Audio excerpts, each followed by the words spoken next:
refresher, I introduced you to simultaneous and sequence movement strategies.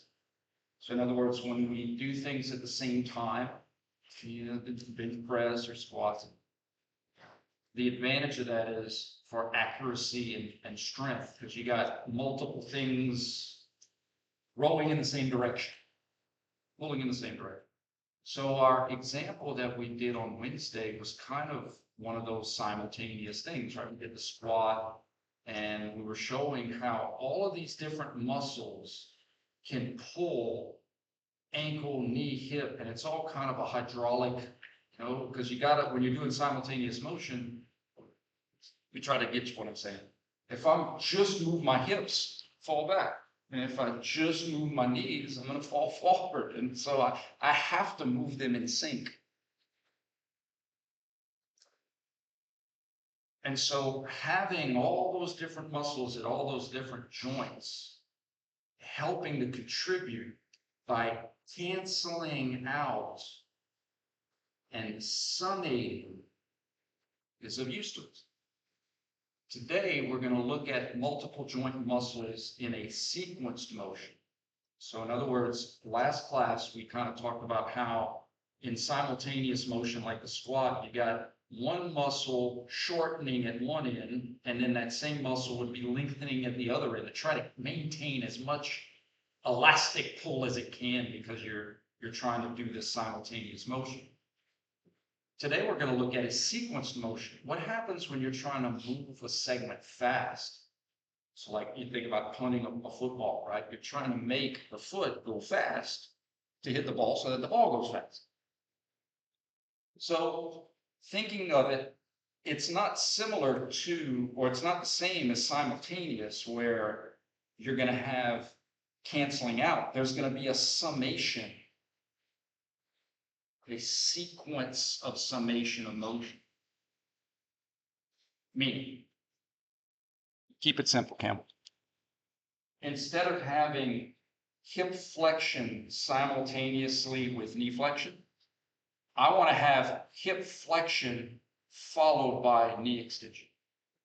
It's the easiest way to put it, right? If I'm trying to whip the towel, I don't want these things to happen at the same time. I want them to happen in sequence. And instead of flexion happening with flexion, I want flexion followed by extension. Now, common sense wise, stuff that we already know from life, when you're moving furniture, you've heard me use this term before, the hardest part is getting it going. But once it's going, it's actually easier to keep it going. Once you develop momentum, isn't it easier to keep that momentum going? So imagine a muscle like the rectus femoris, hip flexor, knee extensor. And a muscle like the rectus is slowing down that hip as it comes back, but then it's contracting the hip, helping flex the hip. And then when it's time to extend the knee, it's taking that momentum and working to extend the knee with the other vasti muscles.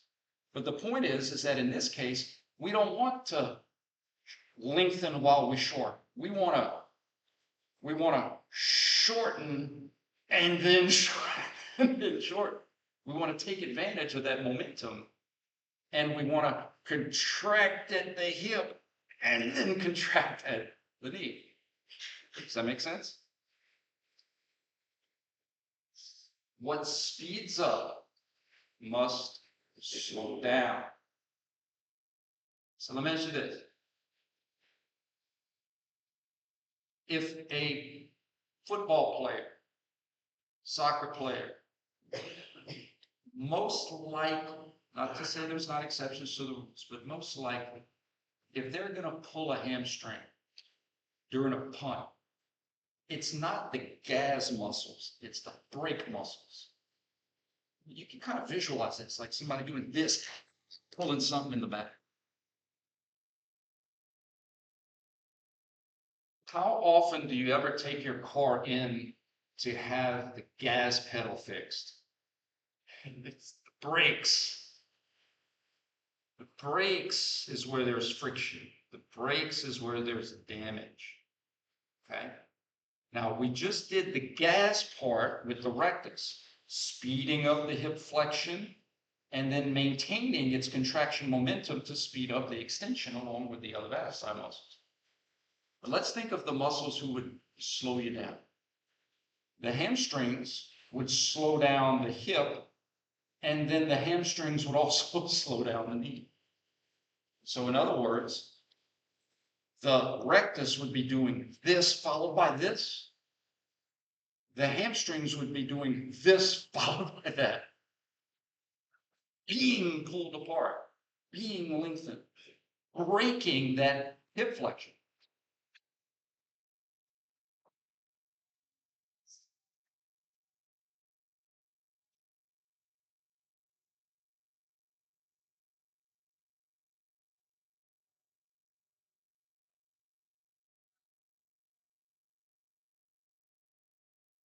It's a fair question. And it's a question that I'm going to go back to what I've always tried to do, and that's keywords. So let me give you an example. The punter is kicking the ball, and the punter will have right hip flexion and right knee extension to speed up the foot to the ball. Which of the following muscles that influence the lower leg would be best at slowing down his hip flexion and knee extension? Do you see the inference there? Okay, he's asking me for muscles that influence at both the hip and the knee. Who are the muscles that are hip extensors and knee extensors? Oh, those are semimembranosus, semitendinosus, biceps. So you see how and again, it's a great question, but I'm going to put in those key words to make sure that you know that, oh, I'm asking about a multi-articular muscle that would be doing this and that. Which ones do this and that? Peppermint. Love it. Like your question, because I guess in basketball didn't memorize the most well, and I asked myself about things. So we did, and this is where sometimes we just have to remind ourselves. We did similar questions in Group 10, where like we would do like you remember we did like the hammer question. If I chose to not hit the hammer, what would slow down my extension? Flexors eccentrically. Remember that one? So very similar. You'd say, okay, what would speed up my hip flexion? My hip flexors concentrically. What would speed up my knee extension? My knee extensors concentrically. Now you know who those muscles are. What would slow down my hip flexion? Hip extensors eccentrically. What would slow down my knee extension? Knee flexors eccentric. Those all three tens of them. Now we're just saying, oh, cool. Do I have any hip extensor knee flexors? Because those muscles would be really working overtime, slowing down that whole leg motion and being pulled apart at both ends. Does that make sense? Or in the case of speeding up the hip flexion and then speeding up the knee extension, do we have a muscle that does both? Yeah, that rectus is getting a pretty good work there because it's going to be speeding, it's going to be concentrically contracting here and then concentrically contracting there. Usually we think of momentum all in one direction. But if you think about it, a muscle is just trying to pull to the center, right? So for its transfer of momentum is here, here. That's once I get the furniture moving, it's not as hard to keep it moving. Once I get it moving, it's not as hard to keep it moving for the rectus. Shorten, shorten. Does that make sense? And I'm not going to ask you infinite, I'm just introducing you to these concepts that this is where your body is most vulnerable for muscle pulls, strains, delayed onset muscle soreness. When things get pulled apart that's when you fray the rope. That's when you have damage. And it makes sense that a biarticular muscle has a greater chance of being pulled apart, especially if it's being pulled at both ends, like in this example.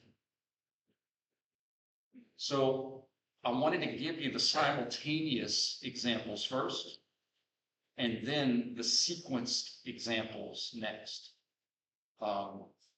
And as you know, when you got if your car is moving relatively fast, and you need to slam on the brakes, that's putting a lot of damage to brake pads, right?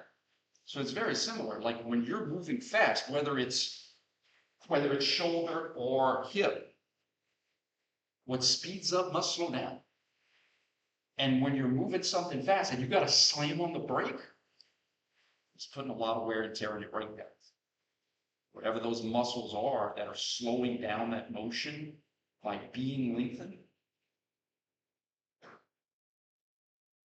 What's really, and I'm going to just use this as an example, so maybe it'll help. When we get into the upper extremity, we're going to learn how the biceps brachii spirals around and crosses your shoulder and your elbow. It's very similar. So when you throw, that biceps can help slow down the arm by being spiraled around, because it can be pulled apart. Problem is that because it's being lengthened here and being lengthened there, so you pull off a little piece of the suction cup and you have a labrum tear. It's really just a biceps tendon tear. Kind of cool. It's the same concept, just in a different place. So there's trade-offs to making something go fast. I mean, we got to slow it down. And a lot of times we put more effort and we put more efficiency into making it go fast. And it's not even a fairness thing. Like, guys, think about it. If I'm, now we could just go to the store and get our food, but in the past, it behooved me from natural selection to make my hand go fast if I was trying to do damage from distance, whether it's an axolotl or a sling. In other words, you're gonna see we have these big, powerful catapult speeder uppers. And we don't have a lot of catapult slower downers because it's more important to make it go fast. In NASCAR, is it more important to make the car go fast or to slow the car down? To make it go fast, we'll figure out the slow down part later. But when they get into a wreck, okay. So again, what I'd love for you to be able to see is speeding up the right hip flexion through concentric work. Y'all should know who those flexion muscles are, who those flexion pullers are. I'm going to need to speed up the knee extension eventually, right? So I'm going to do the hip flexion first, sequence motion. Then I'm going to speed up the knee extension, pop in the towel. Those knee extensors are. And then what I'm really trying to emphasize with my students that's unique is, hey, wait a minute, I have a muscle that is in both of those groups.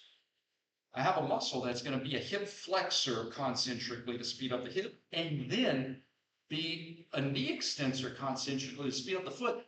That must mean that muscle is pretty important. It's not to say it's the only one, but it sure as heck is the Michael Jordan of that scenario, because again, it's moving the furniture and then it's creating momentum of that motion and transferring it into the next one. What speeds up must slow down. If I'm going to speed up the hip flexion, I got to slow down the hip flexion. Hip extensors.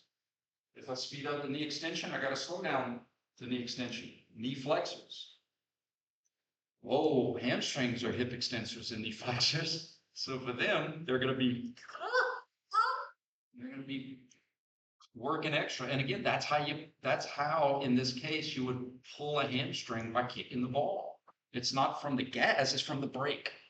It's from slowing down the hip and slowing down the knee, and those muscles being pulled apart at both ends.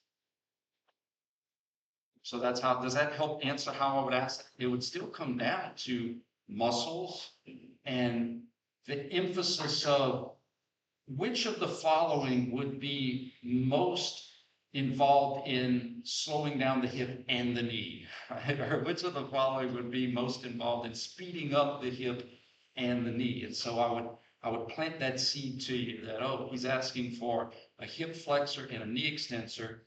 Rectus femoris is a hip flexor. Cool.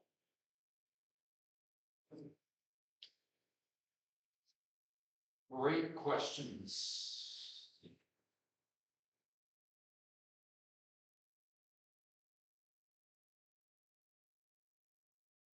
All right, you guys, let us, if there's no further questions, let's start on the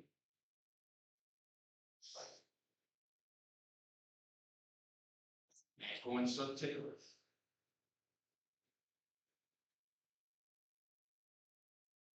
This is it. This is the last one for Unit 2. When is your test? Is in 2 weeks, roughly? A little less than that? Yeah, the 26th. So, you know, I think we should have plenty of time, hopefully, to practice and to remember the ankle and the subtalar joint are two separate joints, right? I teach it in 310 now. Maybe you took me a couple of years ago and I didn't have this example in my back pocket, but the ankle and subtalar is like a skateboard. A skateboard is one thing. However, you know that the wheel part is different than the wobble. The wobble is more for your balance, and the wheel is what makes you go. We are kind of like an inverted skateboard, meaning our wheel is on top of our wobble. The subtalar and transverse tarsal joints is where we get our wobble, our lateral balance. The example, I try to give some silly examples. I know that's. Whoa! Sorry, Mr. Bloom. Here's our wheel. This is our talus, tibia and fibula. So you see the socket kind of formed by the distal tibia and fibula. It's our malleoli, right? Those little, it's like little peninsulas. The last thing we want is to have this. You remember what this is called? A bad day. We don't want this. We don't want our wobble to be in the same place as the wheel. We want our wobble to be here. Now, obviously, there's pins in this, so it doesn't move as much. But when we do inversion and eversion, we don't want that to be here. How many of you have heard of a high ankle sprain? There's nothing high about it. That's an ankle sprain. That's a sprain to what they call the talocrural joint. And that's why a high ankle sprain takes forever to heal, because every time you weight bear, you kind of spray apart your tibia and your fibula. The sprain is happening here between these two bones. But a low ankle sprain is really a subtalar and transverse tarsal joint sprain. Think about it. If you've ever sprained your ankle, you can still run straight. What hurts? The lateral stuff, right? So in other words, it's not damage to your wheel. It's damage to your wobble. Okay? The ankle and the subtalar are all in the same, in 310, I said it's in the same apartment complex, meaning that the capsule, you have, all of your joints have this water balloon that encapsulates it, because that's where we get the fluid and the synovial fluid, right, to reduce friction. Joint caps. And ligaments are really just thickened parts of that water balloon. So in other words, we think about these ligaments as these little ropes. It's all part of the same water balloon that are just extra thick because we have certain stresses that we've evolved to resist over time. So imagine the ankle and subtalar joint in the same apartment complex, but the ankle is on the top floor and the subtalar joint is on the bottom floor. Same building, different rooms. I'm reminding you of all this stuff to say that because the ankle and subtalar joint are in the same capsule, they're in the same apartment, and because we have a lot of muscles that cross both of those articulations will be in our final circle for unit 2. Notice, look your ledger. The ankle is bilateral axis. That's our wheel. And our anterior crossing muscles are going to be dorsiflexion pullers. And our posterior crossing muscles are going to be plantar flexion pullers. Easiest way to see that is if you have tennis shoes on and you grab your lace, which is anterior, and you pull, you're going to pull in the direction of dorsiflexion. And if you pull on your, what do they call that? Not the tongue, the little back part, the little heel lip. If you pull that, you're going to pull into a direction of dorsiflexion. So you got plantar, dorsi pull, plantar pullers, dorsi. The subtalar joint kind of averages in between your first and second toe. And it's all of those other dorsal joints that can glide and shift. So if you notice on the ledger, the anterior posterior axis represents our subtalar. And from there, your medial crossing muscles are going to be inversion pullers or inverters, and your lateral crossing muscles are going to be everters or eversion pullers. Now, the way I want you to think about this, or at least try to, is I always think there's analogies in the real world. Our hip joint, where we had like AP, bilateral, and polar, that's like a traditional intersection. What I mean by that is like a Johnston and University.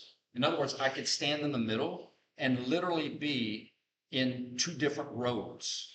I could, right? This is more like a overpass. If you think about an overpass, that would instead of you having to stop at a red light or a stop sign, an overpass allows traffic to flow in two different directions and keep flowing. But if you look at an overpass over the top, they may look like they intersect. If you look at it from over the top. So in other words, the ankle joint is on top of the subtalar joint. It's like an overpass. It's like looking down at an overpass. You know what I mean by an overpass? Like the road goes over the top of another road. So that's what I want you to see here. The ankle is on top of the subtalar, the wobble. Plantar and dorsi, inversion and eversion. Plantar and dorsi, inversion and eversion. Plantar and dorsi, inversion and eversion. Does that make sense? Now, I could have made these two separate circles, but then you would have most of the same muscles redundantly put into two circles. So to me, it's easier to combine both joints into one because you have so many muscles influencing both. Meaning before we even go into whatever TA is, tibialis anterior, it's going to be a dorsiflexion puller at the ankle and an inversion puller at the subtalar.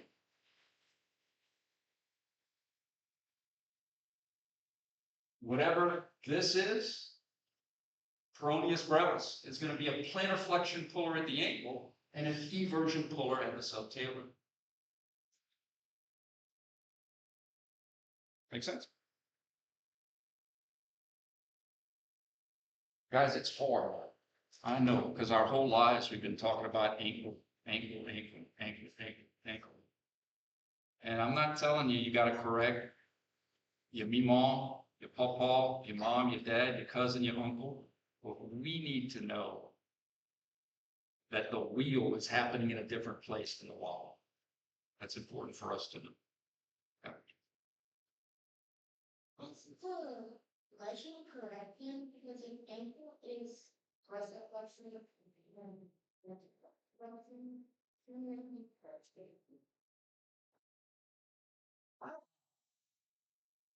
Well, the wheel, if you have a, let's see, if you had a car,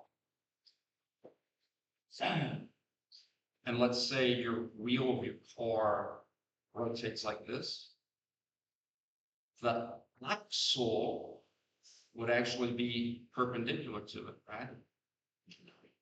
So if our ankle, remember, this is from this is looking down.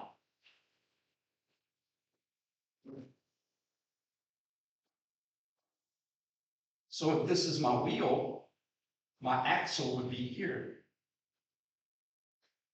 Does that make sense? This axis would be for this. But my ankle would be a bilateral axis because my ankle moves in its sagittal plane. Does that make sense? Does it clarify that? Or is okay? Am I silly? Oh gosh, that's a trip, man. I need to stop drinking so much. Seriously, does that answer that question? Good, good. So it's ankle is sagittal motion, so it has to be about a bilateral axis. It's a good question. So we've done this enough. You know I'm going to go through all the different muscles, but we've done this enough where the circle should start, especially if you're a circler, you should be like, okay, well, anterior muscles, those are going to be dorsiflexion pulls. All the posterior are going to be plantar flexion pulls. My medials, because remember this is a right, my medials are going to be inverters, and my laterals are going to be everters. And then I have these two big daddies. That's your gastroc, which I know you've heard of, and your soleus. Those are powerful wheel muscles. Okay? Those are the ones that are really, you know what those are? If you're riding on a skateboard, those are your push-off muscles. Your push-off muscles to make your skateboard go. You need a heck of a lot more push-off muscles than you need dorsiflexors. And I'll give you the easiest example. When the only reason, I say the only reason, the biggest reason you need dorsiflexion pulls is when you heel strike, when you're walking. Anybody's ever heard of drop foot where they can't control it? Boom. You want a gradual transition from heel strike to foot flat for you to push off. It takes time. You don't want it to happen too fast because you want the transition of your body weight to gradually transition. So when you heel strike, not only do you have a little bit of gravity trying to pull your foot down, but you have friction from the ground pushing on your heel, trying to make you plantar flex. First class lever stuff. Here's my ankle, dorsiplantar, dorsiplantar. When I heel strike, the ground is literally trying to plantar flex me. The friction and the push from the ground on my heel is literally trying to plantar flex me. Does that make sense? So your dorsiflexors are going to kick on and work eccentrically to allow you to plantar flex at the right speed for you to transition between heel strike and foot flat. And that's actually why, if anybody's ever like started an exercise program, they started walking more, you'll hear them say, man, I really feel discomfort, pain in the front part of my shin. Because these horses have been pushing off their whole lives. But when you start walking more, these muscles are like, holy cow, I'm having to work eccentrically, transitioning with a heck of a lot more force and frequency than what I'm used to. That's why usually that pain is on the front part of your shin. Very fatigue resistant. They've been pushing off their whole lives. Very fatigable. they've only been working how they used to work from eccentric plantar flexion from heel strike to foot plank. So, plantar flexors, dorsiflexors, everters, inverters. One of them you've had before. Which one did we see at the knee? Gastroc. So all I'm going to do today is talk to you about the gastroc. Okay. Is it I didn't even show you the muscle, but I don't have to. Is it a flexor or a plantar flexor or dorsiflexor? Plantar. Good. It's a plantar flexion pull or a plantar flexor. Look, I put this in here just to show you. There's the bilateral axis for the ankle. There's the subtalar or wobble. And of course, it's not drawn a scale, but it's the so what of the matter. Plantar flexors, dorsiflexors, inverters, So let's go to that gastroc, make some sense of it, and then next week we'll get to the other ankle muscles. So look at that thing. This is the same slide you had before. Knee flexor, plantar flexor. So if I wanted to lessen its contribution, it's not to say it's not going to score any points. But if I wanted to limit how many points it scores so that other players can score more points, use whatever analogy you want, tie one hand behind the back, I'd want to flex the knee, right? If you flex the knee, gastroc gets put on slack at the knee. The stretchy rubber band like stuff gets slacked and it's going to contribute less down here. That's the whole point of a seated calf raise. The whole point of a seated calf raise is to flex your knees, put the gastrocnemius on slack so that other plantar flexors have to pick up the slack, have to do more score, have to work more. Think of it like this. Remember how I said I'm never going to ask you to solve for X in physics, but I'm just asking you to know how different variables affect other variables. A lot of it's just common sense if it's applied to our area of interest. If I'm doing 100 pounds of plantar flexor work, and I'm doing it standing where my gastroc is lengthened, if I slack my gastroc and I still do 100 pounds of work, some other muscles have to do more work. Some of the other muscles have to take up that slack, have to do more because the gastroc is doing less. I think last class I used the tug of war analogy. And if myself and 3 of you were playing against some kids, we could yank them across the room if you wanted to. That's kind of like when you do exercises. Just think about it. If you're doing 10 reps, that means you could sling those kids across the room if you wanted to. You're choosing to win and you're choosing to let them win.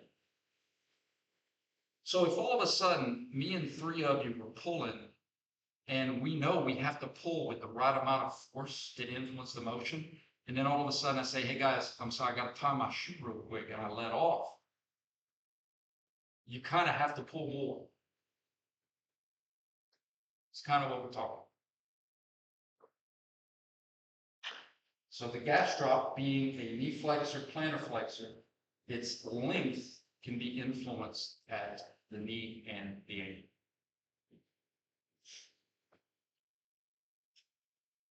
The primary muscle, remember these are your primary skateboard pushers, or your gastroc and your soleus, because they don't have to worry about wobble. Think about it. You don't have to violently contract to balance. That makes sense? When you're on the skateboard, what requires the most energy? Making you go forward. The wobble really doesn't take a lot of effort. So your gastroc and your soleus is Latin for basically a flounder, called soulfishes, but they're flounders. That's what I was saying about how You know, some muscles are named from Latin origin, some are named from origin insertion, and some of them, which I love the best, have pull in their name, but there's no consistency. So we have to translate all those different names into their function, their pull, so that we can make sense of it. So your soleus. Let's think of what we've had precedent for fifth class pulleys. We've had gluteus, medius, and minimus, one on top of the other. Rectus femoris over the vastus intermedius, right? Where one gets to piggyback on top of the other. Same thing here. The gastrocnemius gets to piggyback on top of the soleus. We couldn't even see the soleus because the gastroc is lying on top of it. We have to literally remove it so that we can see the soleus underneath or deep. Okay. So these are the prime pushers, prime plantar flexors, propelleus feet.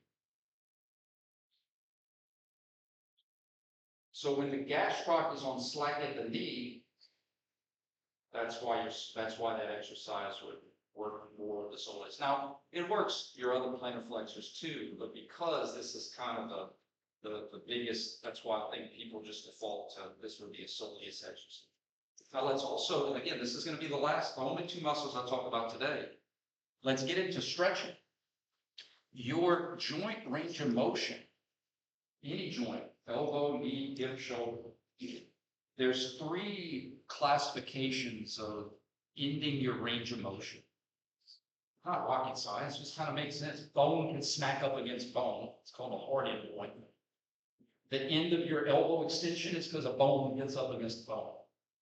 Nothing muscular limits that mobility.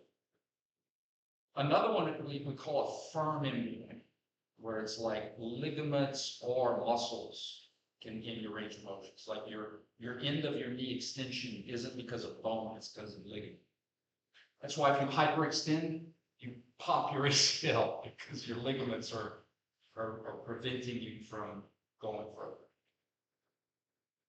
And then soft endpoints is where muscle squishes up against other muscle to end your range of motion. It's like my knee flexion would be ended because of swishy stuff.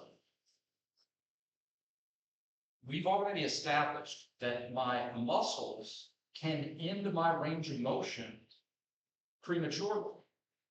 Meaning my knee is extended, I flex my hip, my hamstrings are tight, I get to the end of my hip flexion. I slack my hamstrings, well now I can flex more. Common sense, right? So let's apply it to the gastroc and soleus. When your knee is extended and you do dorsiflexion range of motion, your limiting factor is going to be your gastroc. The tightness of your gastrocnemius, because it's being lengthened here and it's being lengthened there. But does it make sense that that doesn't necessarily test the tightness of your soleus? So if I wanted to test the tightness of my soleus, I'd want to put my gastroc on slack, and then I could dorsiflex further, and then I could assess the tightness of the soleus. Or it may be a strain. I remember one time, this was really cool. This was several years ago, and sometimes when things happen to me personally, it helps me to communicate. But I had knee surgery, and I think I was getting up from my chair or something, and I strained a muscle in my calf. And so I went to therapy. A friend of mine I went to college with, and she said, "Well, do you think it's gastroc or soleus?" Oh wow, it hurts, and she's like, "Well, let's test it." And so she did a dorsiflexion test, and my knee was extended. I didn't feel it. And then she said, "Okay, now flex your knee." And she took me there, and I was like, "I feel it." She's like, she said, pretty cool, right? So going back to the question about, dude, how are you going to answer? Obviously, I'm not asking everybody to be experts in allied health professions. I'm trying to give you basic tools and examples that you will then take into your own fields and be able to do stuff with. So test questions could be like, obviously very straightforward. Which of the following is a knee flexor, plantar flexor? Gastrocnemius. Which of the following is a plantar flexor only? Soleus. What position would I want to put the knee and the ankle to optimally stretch the gastrocnemius? I want that knee to be extended and I want the ankle to be dorsiflexion. What positions would I want to put the knee and the ankle to optimally stretch the soleus? Well, I want to flex the knee, but not because it directly affects the soleus, but it indirectly affects the space. It gets the gastrocnemius on slack so that I can dorsiflex more and actually test the soleus. It's no different than when we did the hip. And I said, guys, if I want to test or if I want to see my range of motion of my gluteus maximus, I want to get my hamstrings on slack so I can go further. Or if I'm trying to stretch the gluteus maximus, I'm not really stretching that hip extensor if my hip flexion stops early because my hamstrings are preventing me from flexing. Does that make sense? I would love for you to be able to tell me why a seated calf raise emphasizes other plantar flexors and lessens the contribution of the gastroc. And it's simply because the gastroc's on slack when your knees are flexed. It can't pull as much. When the rubber band shortens on the top, that means it can't pull as much on the bottom. That doesn't mean it's not pulling. It's just not pulling as optimally as when it was stretched at the bottom. Those are the kind of things, in addition to who are the plantar flexors, who are the dorsiflexors, who are the inverters, who are the everters. I'm doing a TheraBand exercise. I mean, this is all 310 stuff, but I know it's still good at practice. Watch.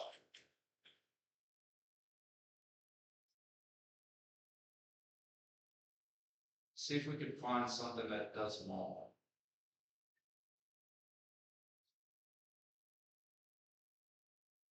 Hold on. So practicing our 310 concepts was the first as detectives. We're kinesiology detectives. We're looking for the clues. Our muscles work because there's a reason for them to work. Our heart beats because there's a reason for it to beat.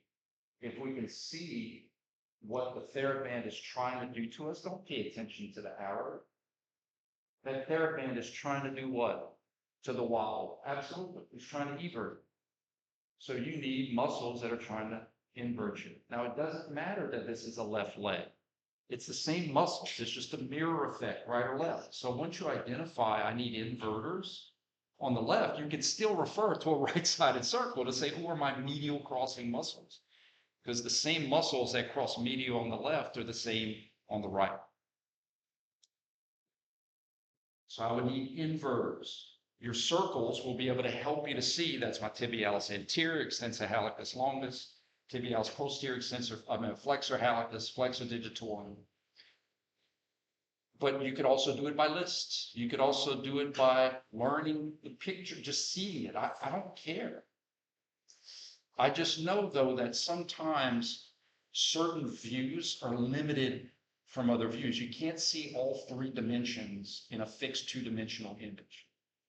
So that's why I came up with the circles, to try to get all 3 views in one picture.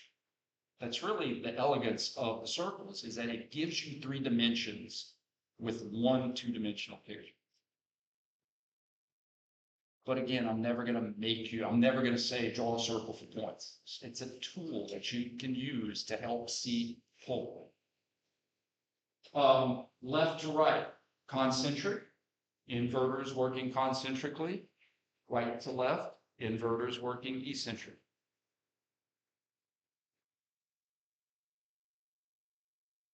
See if we can find another.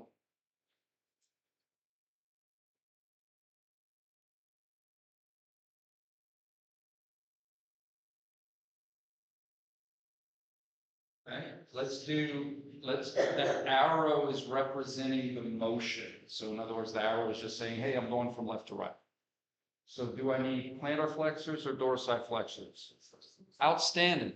Your circles just help you to communicate who are those pullers. Tibialis anterior, sensa hallucis, assista digitorum, peroneus tertius. We're going to go through those muscles one day. I'm just showing you how this works. Right? If I'm using my dorsiflexors and I observe dorsiflexion, dorsiflexors do dorsiflexion through concentric contraction. Outstanding. What if we went back the other way? Would it be different muscles? No, it's the same muscles. Absolutely. Same muscles allowing the plantar flexion to eccentric.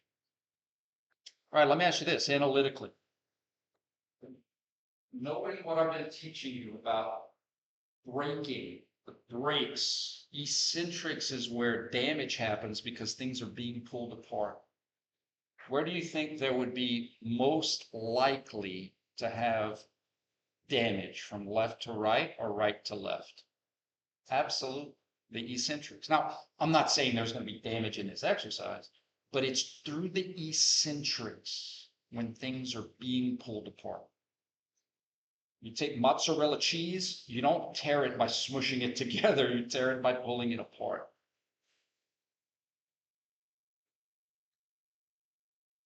And again, I'm not saying eccentrics is bad.